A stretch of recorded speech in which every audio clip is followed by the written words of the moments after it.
Olá, pessoal, tudo bem com vocês? Esse é o episódio 3, né? Então, estamos aqui com mais uma aulinha de discussão em cima da simbologia da base, como nós estamos chamando, uma introdução singela, mas nem tão singela, da simbologia que o Rafael Carvalho está fazendo, em função do livro que ele desenvolveu. No final dessa aulinha, desse vídeo, ele vai, com certeza, apresentar novamente o livro, que fala da simbologia da Matrix, que é uma parte muito importante para entender tudo o que acontece na humanidade, nos imprints, né, naquilo que se coloca a nível subconsciente, as pessoas não reconhecem a simbologia, então ficam submetidas a ela, ou reconhecem de maneira até negativa, como input, né, de condicionamento, e isso acontece em todas as áreas do conhecimento humano, porque a simbologia é utilizada com muita força, principalmente na religião, e é por isso mesmo que hoje o assunto é no Vaticano. Como é que é o título mesmo, Rafa? É a Fundação Pagã do Vaticano, Mari. A Fundação Pagã do Vaticano, pessoal. Então, passo a palavra aqui para o Rafael e eu vou dando meus pitacos, como a gente tem feito aqui, como temos feito, vou falar português mais bonito, como temos feito nas apresentações. Então, vamos lá. Perfeito. Oi, gente, tudo bem? Que bom estar aqui de novo. Nossos vídeos têm feito algum sucesso aí, está sendo bem legal de fazer. É um assunto que eu amo fazer, né? E estar aqui com a Maria fazendo esses vídeos é realmente fantástico. Então, a gente trouxe mais um tema aqui, né, que a gente escolheu para falar um pouquinho do Vaticano, tema, né, polêmico, mas é bom de falar, né, a gente gosta dessas polêmicas aí, né, e vamos falar um pouquinho sobre a fundação do Vaticano, contar um pouquinho também sobre alguns símbolos da roupa, né, dos trajes do próprio Papa durante as cerimônias dele, e vamos dar uma voltinha, né, nisso aí, contar bastante coisa aí do passado remoto aí da humanidade, né? Então é um prazer estar aqui. E aí, quando você quiser, mas a gente começa aqui já com os slides, Pode falando tudo que a gente tem que compartilhar a falar. tela, vamos embora. Bom, pessoal, estou compartilhando a tela aqui já. E aqui, o primeiro slide, né? A Fundação Pagã do Vaticano. Então, uma análise das origens pagãs da Igreja Católica e como ela absorveu símbolos e poder de civilizações anteriores, seguindo a mesma estratégia que o Império Romano utilizou para legitimizar a sua autoridade. Então, era comum Roma fazer isso, e a Igreja Católica Apostólica Romana, é Roma, né, de absorver a cultura das civilizações na qual eles dominavam, invadiam, e pegavam tantos os símbolos religiosos, os costumes, e absorviam para eles como se fossem deles, né. Isso é bem comum e a gente vai ver nos próximos slides isso acontecendo. Peguei aqui uma foto aérea aqui da Basílica de São Pedro, né? Só um detalhe, é interessante notar que ali no centro, né, você tem um obelisco. Na Igreja Católica, porque o centro, na parte mais importante, não tem uma cruz, né? Tem um obelisco. Isso é interessante de pensar, tem um motivo para isso. E esse motivo também é esotérico, né? É profundo também. Simbologia feminina do útero, né? Ou a vagina, como queira imaginar isso. E Exato. o falo masculino igual o foguete do Amazon, né? É perfeito, não preciso falar mais nada. Bota o Você já foguete da matou. Amazon descendo aí que dá o serviço. O editor Rafael do Futuro vai botar um foguete do Amazon aí. O foguete dando ré do Elon Musk É, também. é bem isso. É E a é isso simbologia mesmo. clássica. Esse significa o útero da mãe, né? Essa parte redonda tem até uma abertura da vagina, que é o útero da mãe. E ali o obelisco no centro é o falo, né? Do deus Ra, né? Do deus do sol. Então, esse é o simbolismo que tem ali. Por isso que não é uma cruz, que deveria estar ali, já que é a igreja católica, mas sim um obelisco. Bom, então, vamos lá. Bom, como é de praxe, eu vou contar uma lenda aqui das fundações espirituais de Roma. Então, essa é a lenda de Enéas. Então, segundo essa lenda, quando os gregos e os troianos estavam guerreando, né, na famosa guerra de Troia, né, e que teve aquele episódio de colocar os gregos entraram num cavalinho, deram esse cavalinho para os troianos, né? Os troianos colocaram lá dentro, os gregos saíram durante a noite, abriram os portões lá de Troia e destruíram Troia, né? Todo mundo conhece essa história. E no meio dessa bagunça, quando os gregos estavam lá pilhando, incendiando a cidade, destruindo tudo, o espírito de Heitor, que foi morto por Aquiles, né, o grande Aquiles, famoso Aquiles, que matou o Heitor com certa dificuldade, porque o Heitor também era um ótimo guerreiro.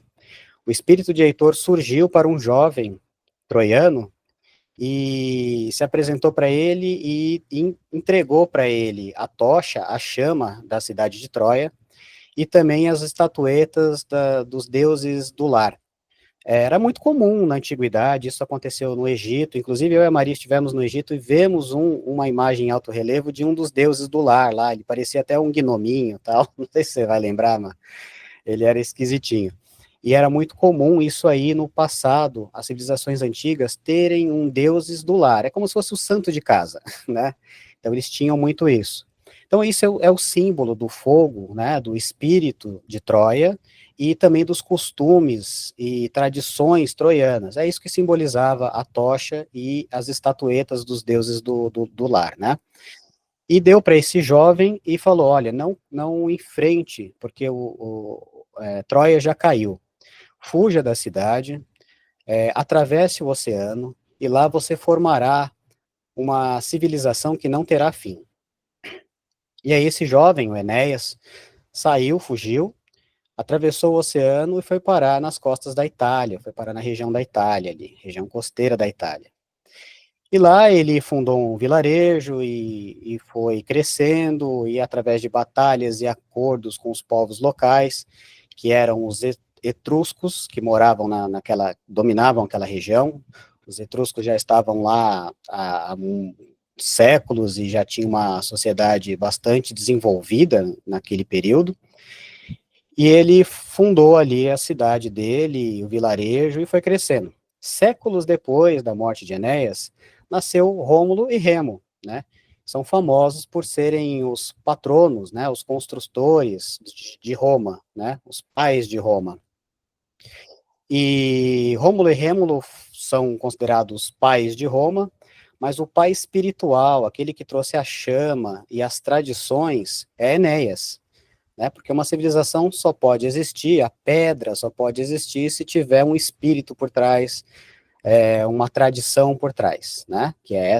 O espírito que é realmente a civilização, né? Então, essa é a história de Enéas e da fundação espiritual de Roma. Tá? Então, o que isso tem a ver com o Vaticano e tudo mais? Antes mesmo de Enéas aparecer naquela região, os etruscos já estavam lá há muito tempo. E os etruscos tinham um costume interessante, eles não sepultavam os mortos na cidade deles. Eles tinham um local específico, era um monte sagrado, como era de praxe, né? Sempre é um monte sagrado, aonde eles construíram a necrópolis deles. E ficavam fora do território das cidades-estados, né?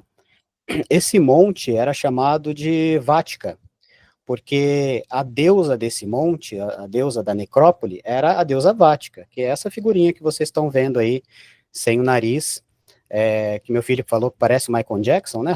O rostinho do Michael Jackson aí, eu dei risada. E esse fato dela não ter o nariz também era muito comum, que os povos que posteriormente surgiram cortavam os narizes dos seus inimigos para simbolizar que eles não respirariam, não tinham o sopro divino na vida após a morte. Então é muito comum a gente ver no Egito várias estátuas sem o nariz, decepando o nariz. Era nesse sentido, de falar que aquele espírito no além, ele não teria o sopro divino, ele viveria, ele sucumbiria, deixaria de existir, né? Por isso é muito comum não ter a ponta dos narizes. Mas Vática, voltando a ela, era essa deusa do submundo, deusa dos mortos, deusa da necrópole, tá? E existia também nesse mesmo monte, uma planta alucinógena, que recebeu o mesmo nome da deusa também, era uma planta alucinógena que chamava Vática, que os sacerdotes, quando queriam falar com os ancestrais, iam até esse local, reverenciavam a deusa da morte e usavam esse alucinógeno e eles tinham mirações, visões proféticas, né, aquelas alucinações todas que causada pela planta. Então era um local sagrado de ritual e onde enterrava os mortos. Tá? Legal, Má, até a gente se reparou, né, antes da gente entrar, a Maria tinha reparado, as características aí do visual da deusa Vática, né? Se quiser falar alguma coisa aí, Má. Sim, sim. A primeira coisa é a orelhinha de Hathor, né? A vaca É. sagrada. Portanto, temos um elemento em comum com o Egito, mas obviamente era uma civilização com um ponto em comum nessa época que trazia muitos elementos de várias regiões. Então, a vaca sagrada com o chifre tem tudo a ver aqui com Hathor Sekhmet, que é quando Ra ordena a Hathor que elimine a humanidade, porque a história é igual de Enlil, estava cansado já de bode, literalmente, com a do chifre, com a humanidade, ele pede que Hathor, que originalmente a deusa da fertilidade, mãe, etc., a natividade, que era a vaca sagrada, já aproximando-se da Era Comum, vai mudando o padrão, igual aconteceu entre Suméria e Babilônia. Então, Hathor toma características de Sekhmet, que é a leoa, né?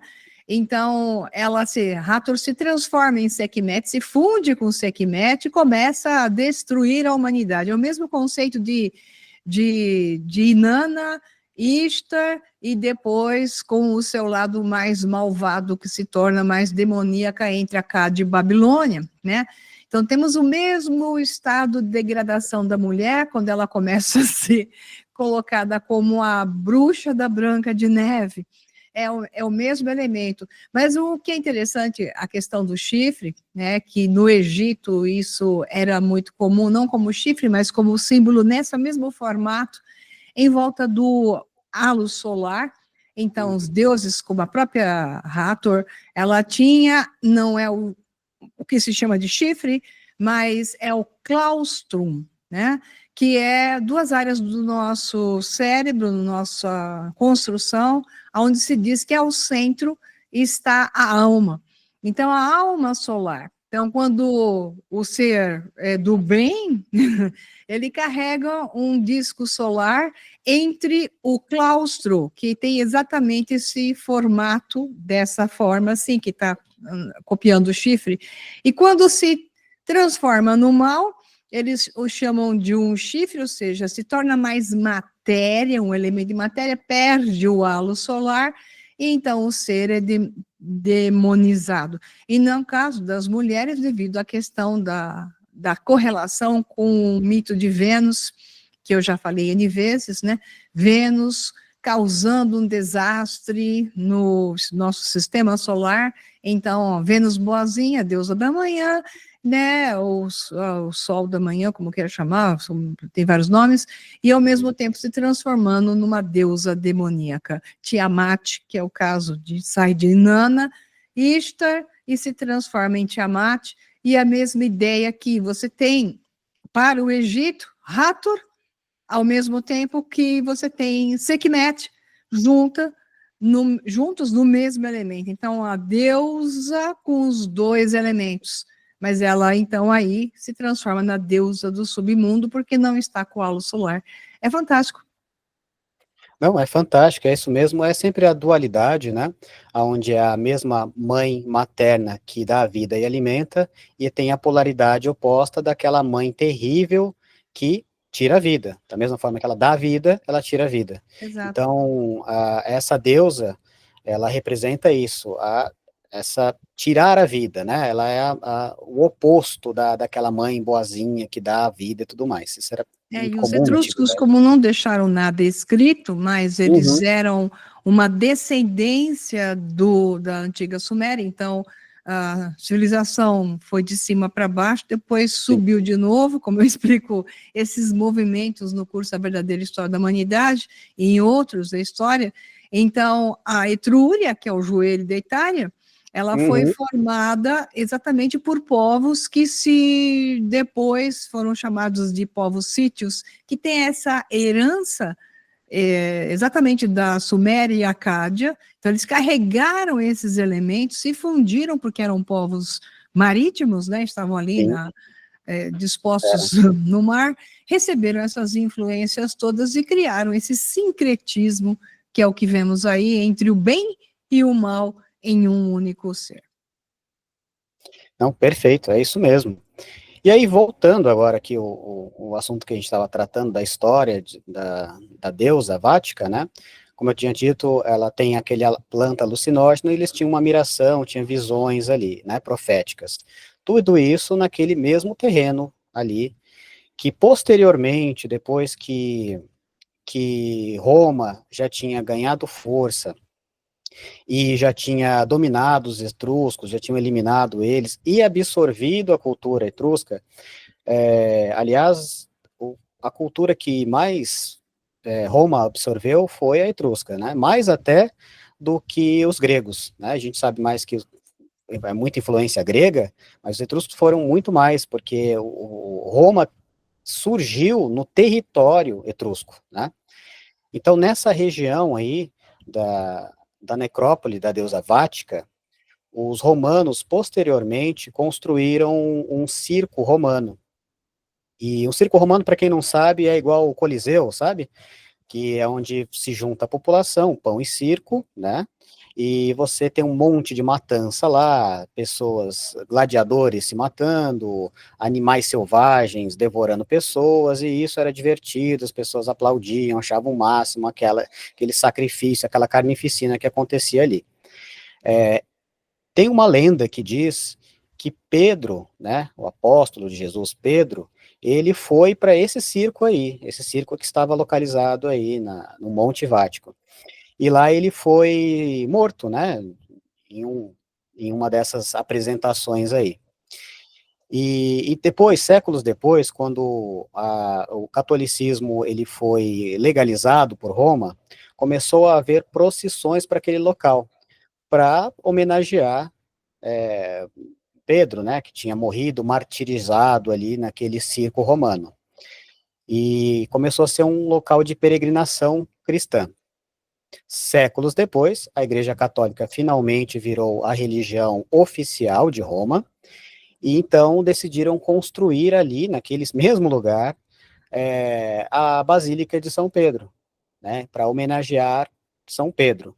E o nome que eles escolheram era o Vaticano, porque esse nome já tinha sido latinizado, digamos assim, né, romanizado, seja o termo que querem falar, e significava já, naquele período, visão profética, né, porque era o que se tinha quando se tomavam aquele chá daquela planta que nasce ali, alucinógena, né. E então eles deram esse nome de visão profética da região aonde morreu martirizado São Pedro. E aí veio o nome Vaticano, né? Mas que a origem dela veio da deusa Vática. E mas olha que interessante, né? Se você observar, parar para pensar, olha que interessante isso.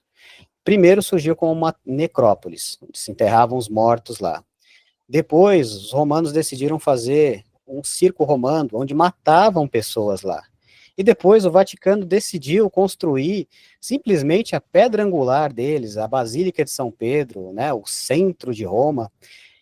E a Igreja Católica a gente sabe que não é santinha e matou muita gente. Então você vê como está a energia carregada da morte ali naquele local, né? Como é interessante isso, observar isso, E o de muita fascinante é reflexão. o Can, né?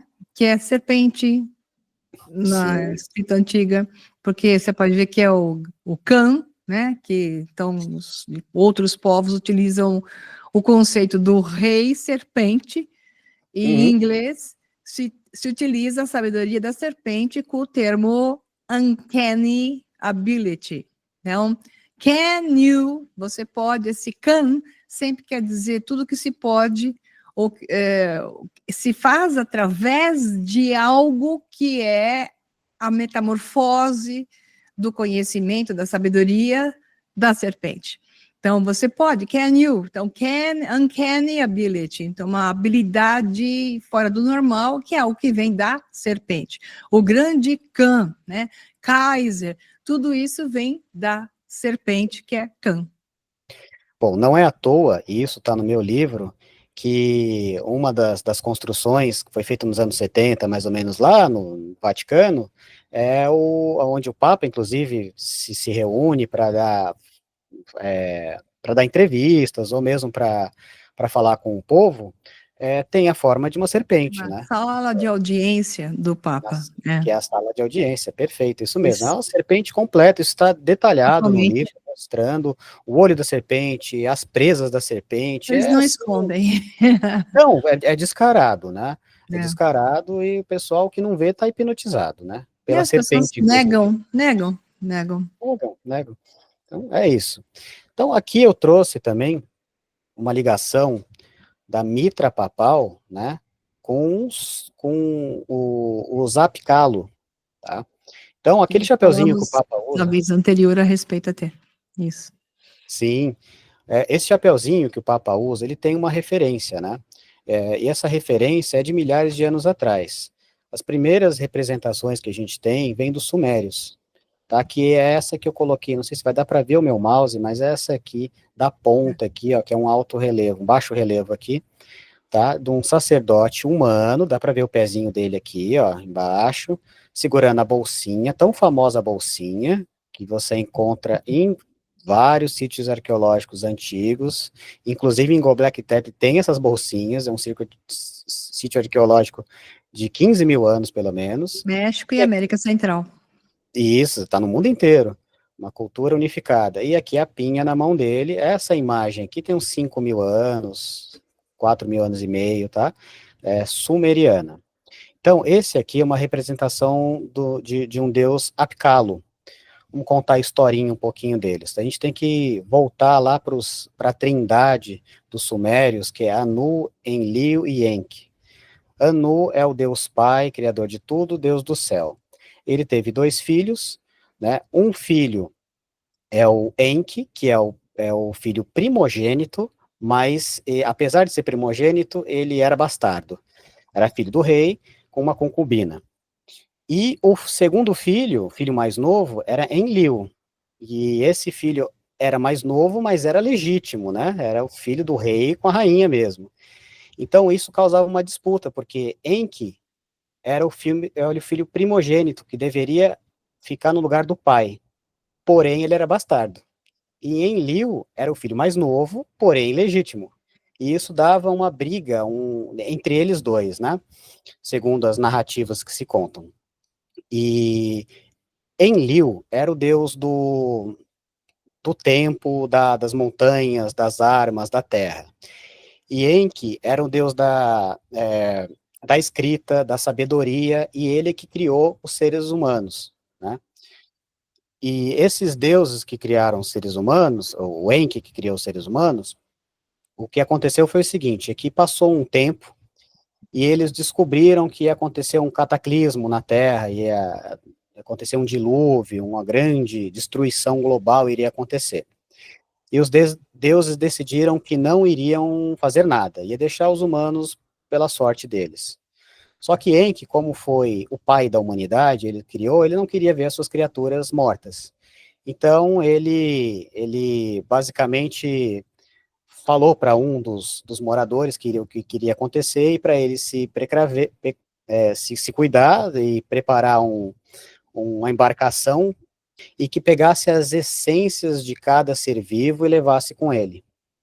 Vocês devem estar reconhecendo essa história de Noé, né? Porque a história da Bíblia de Noé vem dessa história muito mais antiga, milhares de anos mais antigas, do Noé.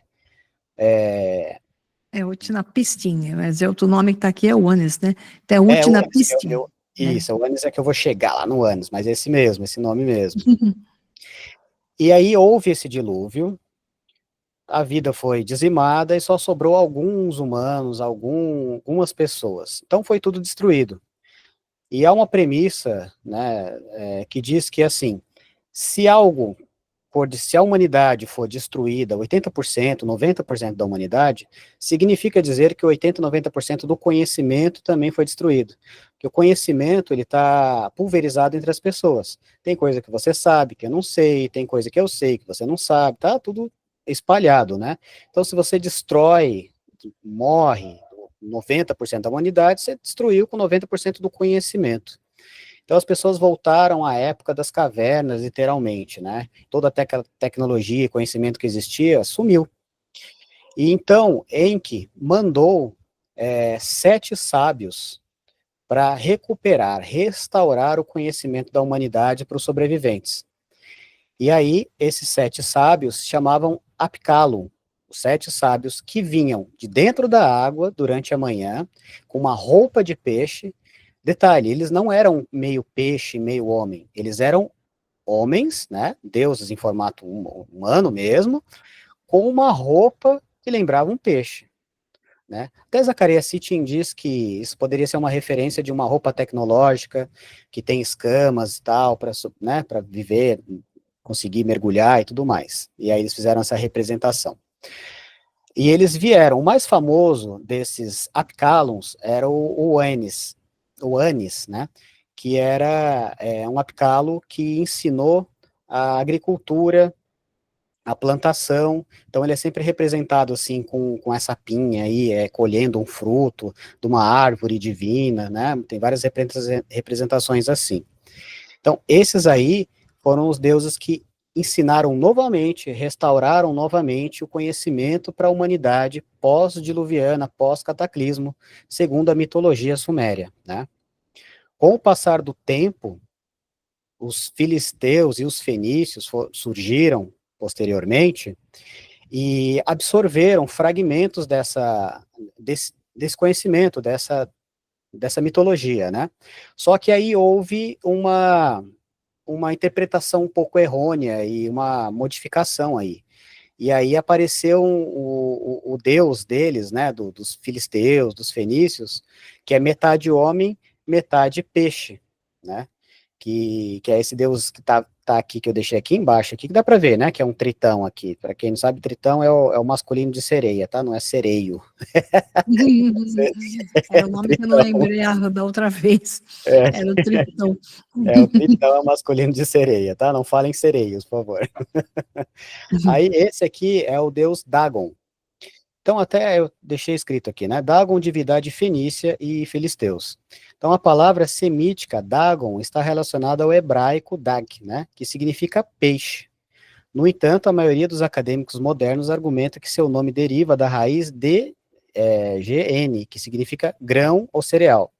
Então, houve uma confusão aqui na hora da tradução, passou os fragmentos dessa cultura, e entendendo que esse Deus que vestia uma roupa de peixe, uma roupa de mergulho, né, na verdade era meio peixe e meio homem.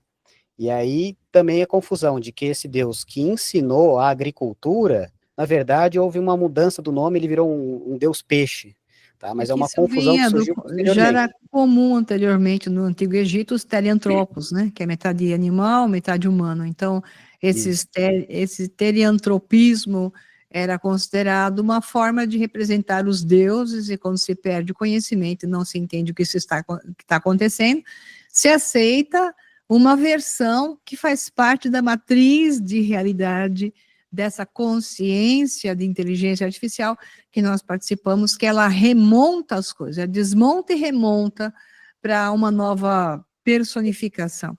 Então, isso faz parte de uma cognição humana, né? Então, essa mudança entre um conhecimento de Utnapishtim, Atrahasis, de acordo com Suméria, Cádia, Babilônia, e depois, mais tarde, chamado de Ioannis, tudo isso foi mudando não só o nome, como a aparência, mas pegaram carona com deuses egípcios que já eram teriantropos. Né? É isso mesmo. E foi acontecendo essas mudanças mesmo, né, e transformando ele meio animal, meio pessoa, né. E eu pus uma seta vermelha mostrando ali uma referência do deus Apkallu, né, dos deuses Apkallu, com cabeça de peixe em cima, né, e a referência da Mitra Papal, que é essa referência aí dos deuses primevos que surgiram após o dilúvio para ensinar, restaurar de novo o conhecimento de sobrevivência da humanidade, né. Também dá para Florzinha reparar. de Lisa aqui. Uhum. A florzinha de lis que você pôs embaixo. Isso, a florzinha de lis que eu pus aqui, que surgiu, que a gente vai falar também dela, ela é importante. Primeiro, você pode ver que a pinha que o Deus segura aqui, o Apicalo está segurando na mão dele, muito parecida com essa referência, essa pinha estilizada que está aqui no cedro do Papa, tá vendo? Embaixo de Jesus aqui, ó, é uma referência da pinha, tá? Bem Exato. discreta, mas ela está aqui, tá? E aí, aqui do lado eu fiz uma referência, só para comentar, das modificações que foram acontecendo ao longo dos milênios, né? Então você tem o deus Dagon aqui, que posteriormente virou o Tritão também é o nome desse cedro aqui com os três dentes, né? Posteriormente, isso virou o hipocampo, e aí com cabeça de bode, e o bode virou essa estrela de 5 pontos invertida e tudo mais, tem umas, né, as coisas foram se transformando. Aqui é a mesma coisa, o deus que virou Poseidon tem o Tritão virou o demônio, está relacionado com o dragão. E a gente até comentou dessa ligação de seres marinhos com os répteis, quando a gente falou daquela cafeteria famosa, né, e da Merluzina, Starbucks, isso. né. É o tridente, né, que está aqui com o Poseidon. Exatamente, ele tem o tridente na mão dele. Então, Isso. essas foram o que foi surgindo, né? Foram modificações que foram surgindo por mau entendimento do conhecimento antigo.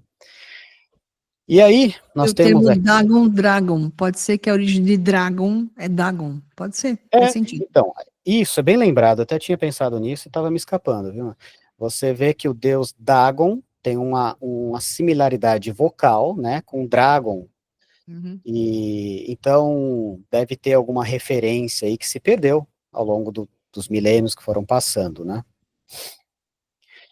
Voltando aqui para a Pinha do Vaticano, não sei se vocês sabem, mas tem lá no pátio do Vaticano, tem uma pinha colossal de 4 metros de altura lá, gigante, no Vaticano. Não é à toa que ela está lá. Eu trouxe aqui umas representações da pinha, ela tem uma representação esotérico da matemática divina, né? Então você tem ela em vórtice, trouxe até um cone de pinha, vista de cima, né? A frequência em Simática. 528 Hz, né? Da É, cimática, isso. e o visual do chakra coronário, que seria também uma visão cimática dessa matemática divina, né? Do número sagrado. Então, a pinha, ela tem esse formato. E não é à toa também que ela é ligada com a glândula pineal, né? Inclusive, de novo, aqui a gente tem um fonema muito parecido. Pinha, até parece que pineal surgiu da pinha, né? Foneticamente são tão semelhantes que, apesar de não ter uma ligação direta, foneticamente fica uma pista aí, né? Da pinha Pine, com a em pineal. inglês, pinha, né? Então, em inglês é pine, então Assim. pode ser. Tá? Então fica aí, fica esses resquícios assim na língua da gente, porque o conhecimento antigamente era passado verbalmente, né? Depois é que foi começar a ser escrito. Então ficam uns resquícios aí, que mesmo que etimologicamente não tenha uma ligação, verbalmente Porque falando, pinha, foneticamente pine, tem alguma né? coisa, né? Pinheiro, pine. Fica aí. Então, falando dessa pinha, eu coloquei aqui uma miscelânea de imagem, um monte de imagem aqui, para a gente dar uma vasculhada aqui, que a imagem vale mais que 1000 palavras, é o que dizem, né? Então você tem a pinha na mão do deus Apicalo, né? Depois uma representação já teleantropo aqui, com a cabecinha de gavião aqui, da águia. Maria trata desse assunto com bastante detalhe no curso A Verdadeira História da Humanidade. Personificação até do próprio Zeus, né? Porque Zeus é Hum, representado como águia. com uma Por isso que é águia. a águia dos Estados Unidos, né? É. E aí a gente tem a representação da pinha como a glândula pineal, né? E aqui a gente tem, seria a coluna vertebral, as duas serpentes, que é a energia, e aí que vai subindo até a despertar da glândula pineal aqui, e a despertar da consciência, né? A glândula pineal aqui, com o olho de Horus.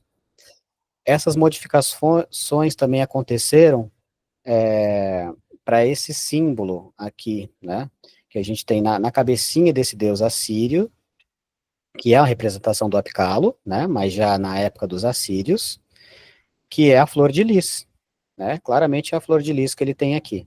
que é uma representação estilizada da pinha, que vem aqui como uma energia que sobe para a sua cabeça e você tem uma expansão de consciência. Trouxe uma miscelânea de imagens aqui de várias culturas, de deuses assírios, deuses astecas, os maias, né, o Shiva, né, que tem essas referências aqui, ora como uma pinha, ora como uma flor de lis, ora como um milho, como a Maria bem comentou antes da gente entrar aqui, né, As astecas era que, milho. Aham. porque os deuses maias que estavam aqui na América do Sul não teriam como eles usarem a pinha, porque lá tem milho, então eles usavam milho para representar, mas a representação simbólica é a mesma, né? O que o trigo era para o Egito, o milho era para os astecas e povos da Mesoamérica. A Sim, questão é que, obviamente, é uma simbologia que vem de um passado deles, que não pertence a eles, e sim que eles receberam de uma civilização em comum que sim, houve na Terra, então eles receberam o que sobrou dessa informação, porque eles não são construtores, eles são ocupadores de locais que uhum. estavam já construídos. Eles mesmos falam isso lá, né? Sim, Quando você vai para a Cidade do México, eles falam, nós não construímos isso aqui estava aqui quando o nosso povo ocupou a região. Mas o que acontece de interessante aqui é ver o símbolo do 3. E não é à toa que os senhores do poder utilizam o 3 aqui, porque sim, dois criam um terceiro. Então, é a dialética e a síntese. Tudo que se manifesta através de uma síntese de dois. Então, a simbologia do 3, fortemente utilizada pela origem das representações desses povos antigos, que a sua matriz, obviamente, de informação recebida, sabia que tudo se manifesta através de dois, gerando um terceiro. Então, estando isso bem na cabeça, a simbologia ainda é mais intensa, mostrando que o próprio cérebro, a mente do ser, é que altera os padrões da realidade. Então, isso para mim leva, inclusive a questão da Vática, leva aham, à indução da transformação do cérebro para gerar um outro padrão, seja pelos cones, que com certeza eram uma questão de tecnologia sônica, por isso que a bolsinha deveria ser um equipamento. Então, os cones direcionavam o encontro com um objeto, que podia ser um ser ou qualquer outra coisa, e alteravam, de alguma maneira, o objeto ou até os seres que estavam na frente deles a nível de consciência e padrões similares. Então, eles eram geradores de um terceiro. Por isso, a simbologia do 3 continua sendo importante, na forma de trindade, na forma do 33 e por aí vai. perfeito. É importante entender que os símbolos, eles sempre têm camadas de significados, né? Tem vários Uhum. signos dentro do símbolo. E aí eu tô dando alguns significados aqui, e isso que a Maria tá falando, inclusive tá mais bem explicado no curso A Verdadeira História Da Verdadeira História da humanidade. Humanidade, e ela explica com Livros. detalhe, mostrando que seria um equipamento mesmo de tecnologia que se perdeu no passado, né? É muito E depois, nítido, né? É muito nítido você vê que isso, de fato, deveria ser uma coisa ligada e que sim, gerava um efeito.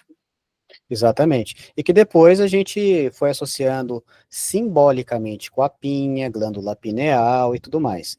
Mas isso aí era tecnologia, e isso está bem explicado no curso, né? Para quem quer entender ainda mais profundamente sobre o que significa tudo isso, tá? E parte disso é porque eles eram vistos assim como teleantropos, né?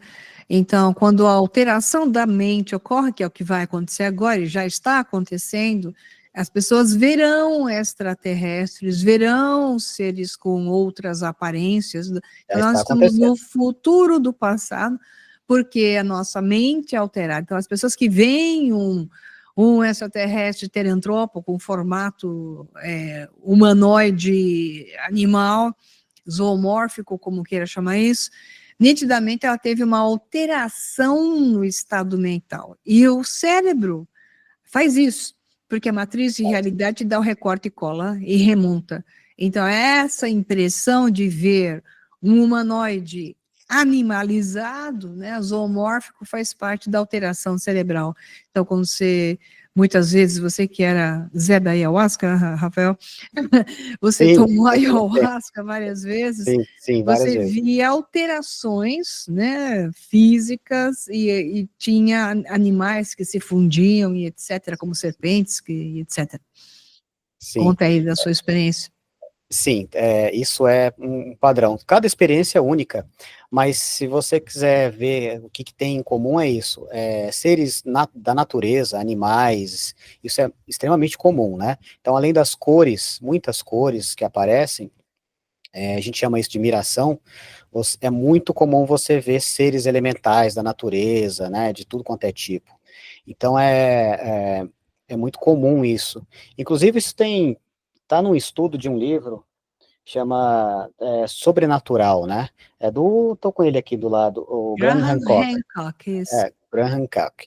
Ele fala no livro Sobrenatural que existem muitas pinturas rupestres já com esse formato humano, meio bicho, meio animal, né?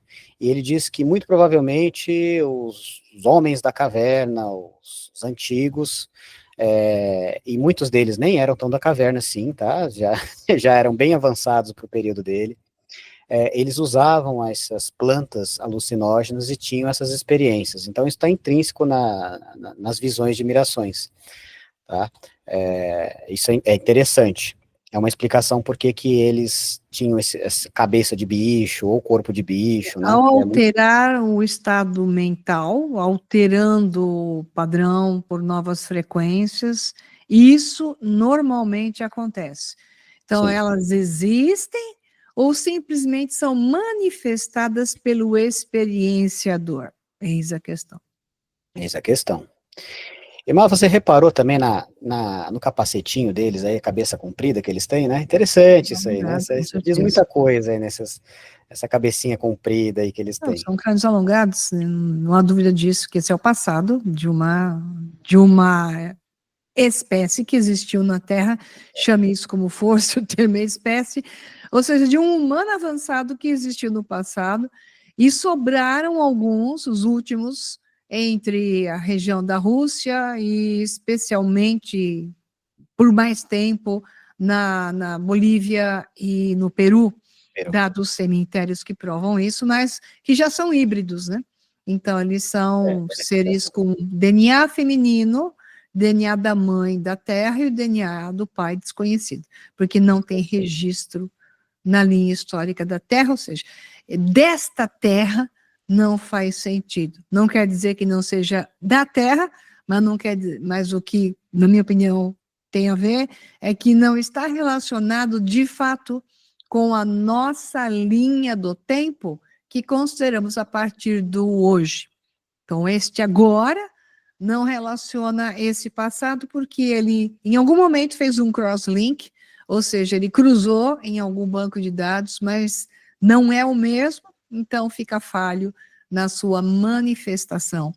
Então, isso explica por que os saltos genéticos ocorreram da forma impossível, então esses saltos nunca aconteceram, aham. eles simplesmente são emergências no tempo, são alterações temporais que ocorrem e não exatamente uma continuidade temporal, que é a confusão entre o que se chama tempo e entendemos como passado, presente e futuro, mas isso não pertence a essa discussão, mas é só para explicar essa questão do crânio alongado, que os seus descendentes permaneceram na Terra até o ano 1000, 1200, e por último, talvez alguns ainda existindo por volta de 1400, 1500.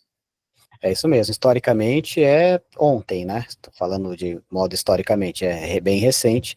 E eu e a Maria vimos, junto com os alunos, vários desses crânios, de vários formatos, inclusive, né? Tinha vários formatos de crânios lá no Peru. Para quem quiser ver, tem múmia, tem cabeças largas, compridas, é uma Tem coisa assim, milhares deles, tem estarrecedora, cemitérios, isso. né? Quem sabe a gente traz esse assunto um dia, que é bem legal. Uhum. E deixa eu passar aqui de slide. Então, aqui eu peguei também o significado da cor vermelha. Eu achei interessante trazer isso, porque é uma cor muito comum no Vaticano, e é uma cor considerada real, né, uma cor da realeza, e uma cor também dos deuses.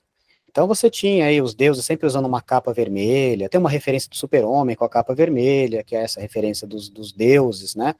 Os deuses gregos, todos ou usavam uma cor azul ou usavam uma cor vermelha em suas capas, né?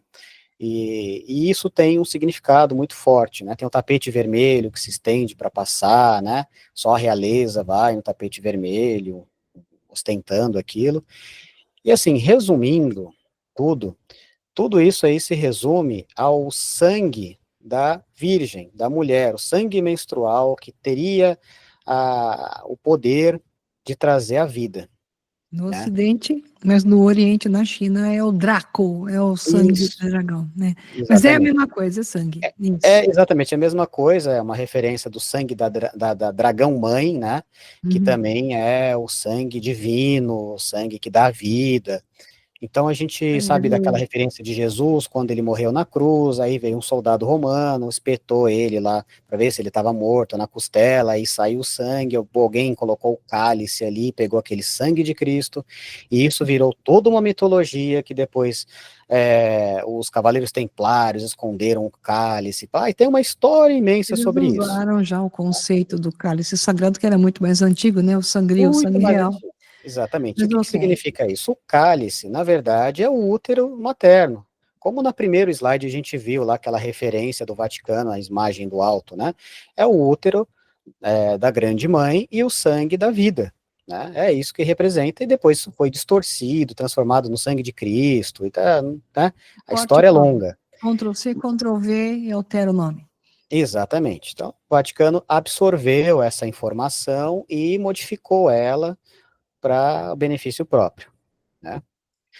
Então, aqui a Igreja Católica não substituiu Roma, ela é Roma, e ela usou os mesmos métodos, né, que Roma sempre usou, que é absorver os deuses e prática dos povos conquistados, transferência de autoridade e símbolos, continuou a mesma estratégia de apropriação.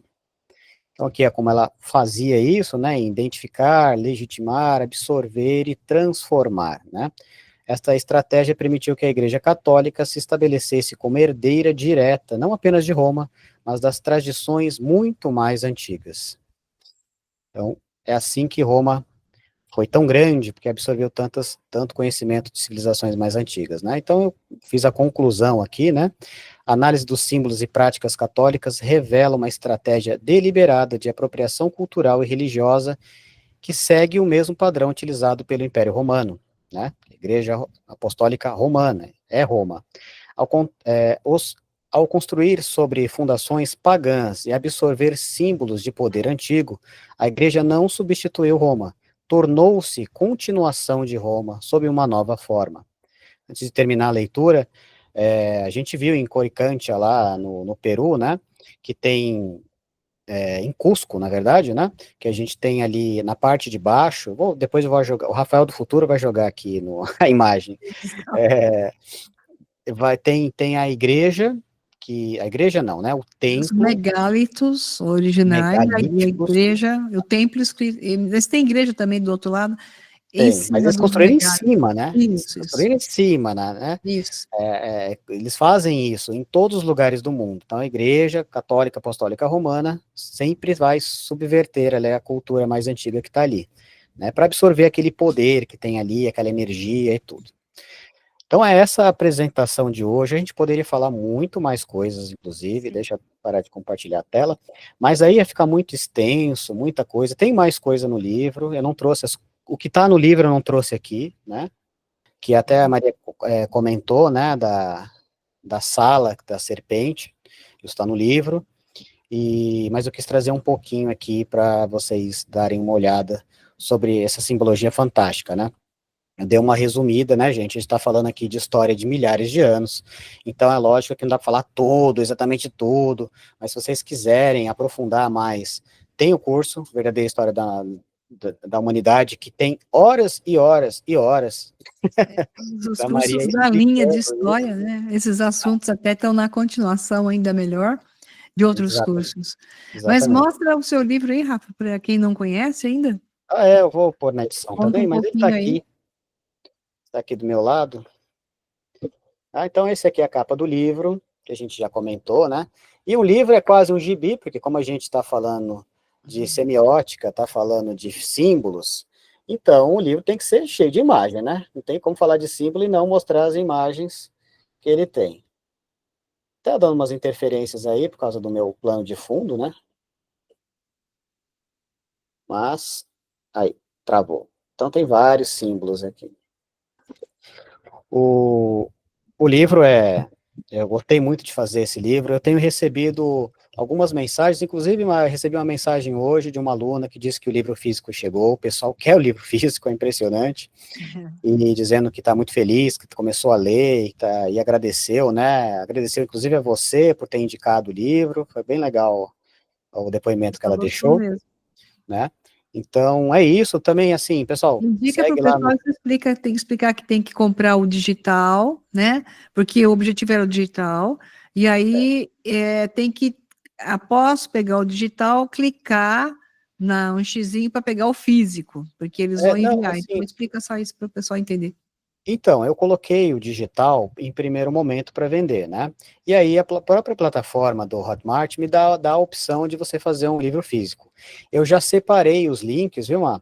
Inclusive Tá. na própria página, quando a pessoa entra para comprar o livro digital, se ela for seguindo a leitura lá, ela vai ver que tem um link exclusivo para comprar só o livro físico. Ah, tá. Agora Tá, você para não ter que separou, comprar ótimo. duas vezes. Eu separei, Tá. porque realmente eu não esperava que pessoas iam querer tanto livro físico assim. Achei que era uma ou outra, mas muita gente quer. E realmente, Uhum. não é puxando sardinha pro meu lado, mas o livro está muito bonito. Ele vale mesmo como para guardar, como um livro de coleção mesmo, né? E lá, quando entrar no link, a gente deixa na descrição aqui do vídeo, no primeiro comentário, aí vai ter como você comprar só o físico, se você Tá. quiser só o físico, né? E também a opção do e-book, que é mais barato, né? Por motivos óbvios. Então, esse aqui é impresso em alta qualidade, papel cochê, fosco, né? Sem brilho, e tamanho A4, é um livro grande mesmo de coleção. E, bom, quem quiser acompanhar mais o meu trabalho, pode também me seguir lá no Instagram, né? @verdadeira, história, eu deixo aqui na descrição aqui também, para me seguir lá, sempre estou postando coisas, curiosidades, coisas interessantes lá sobre simbologias, história também antiga, né, sobre todo esse material. E é isso, esquecemos de alguma coisa? Bom, tem Quer tanta coisa comentar para alguma falar. coisa? Acho que nesse momento demos um recadinho, que foi mais compridinho até, mas já foi uma parte interessante. Temos muitas coisas para falar nas próximas. Então, pessoal quiser algum tema específico, escreve debaixo do vídeo, né? Que aí, se fizer sentido dentro do contexto, a gente com certeza vai dar atenção, ok? É isso. Então, muito obrigada, pessoal. Obrigada, Rafael, novamente. Obrigada a vocês por participarem. Minha gatinha estava reclamando, enfim, ela parou de reclamar hoje. Ela só reclama com você, Rafael. Acho que ela quer falar oi para você. Ela, eu acho que reconhece a voz, né? Porque quando eu estou sozinha, geralmente ela não incomoda. Então é isso, Tanto ela vê pessoal. os seus vídeos, ela reconhece minha voz nos vídeos aí. Reconhece. Quer falar oi. Então é isso, pessoal. Muito obrigada pela atenção, por estarem presentes. Já esse é o terceiro vídeo, então continuaremos nessa série até quando tiver gás. É, assunto não falta, viu, Não pessoal? falta, Assunto é infinito. Então, eu com queria agradecer certeza. de novo, viu, Maria, pelo espaço, pela Imagina. oportunidade. É sempre uma honra estar aqui trabalhando com Muito você, obrigada. né? E para mim é sempre uma felicidade ao seu público também, que é tão caloroso, recepciona a gente tão bem. Muito São obrigado a muito todo carinhosos mundo. mesmo. E só tenho a agradecer, e a gente volta depois com algum outro tema, pode deixar aí nos comentários alguma Exato. referência, tem assunto não falta, viu? É só a gente escolher um tema que a gente vai lá e faz mais um trabalho desse aqui bem legal. Bom, espero que gostem, muito obrigado.